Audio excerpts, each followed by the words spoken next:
All right, let's dive into something pretty wild. We're looking at this paper by an economist, Pasquale Restrepo, and it's built around a question that's, frankly, a little terrifying. What happens when the economy just doesn't need us anymore? Like, at all? So the paper just rips the Band-Aid off and goes straight for the big one. This isn't about AI taking some jobs, the usual debate. This is about what happens when a technology comes along that can, in theory, do everything we do for money. Every single task. Okay, to even get into this, we have to be clear on what we mean by AGI, and the paper has a very specific definition. It's not some sci-fi all-knowing superbrain. It's just the technology that makes it possible to do all work with computers. But here's the kicker, and this is so important. Possible isn't the same as practical or cheap, and that one little detail, it changes the entire game. Now, this whole idea rests on two pretty big what-ifs. First, you have to assume we actually build this AGI. Second, you have to assume that computing power just keeps getting cheaper and more powerful, kind of like it has been for decades. If you accept those two things as true, well, that's when the whole economic world gets turned upside down.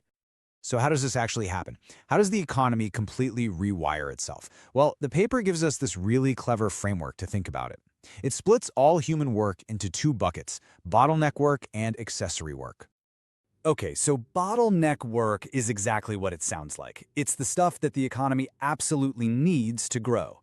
If you don't expand these tasks, the whole system grinds to a halt. It's the engine, right?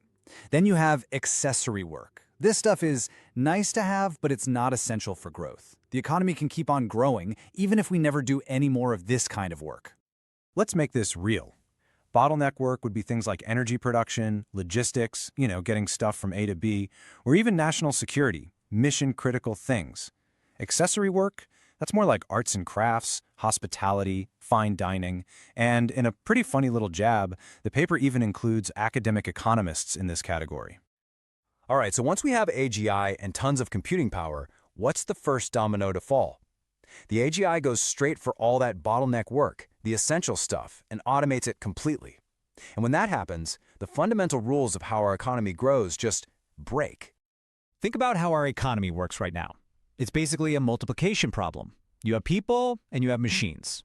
Growth happens when you multiply those two things together.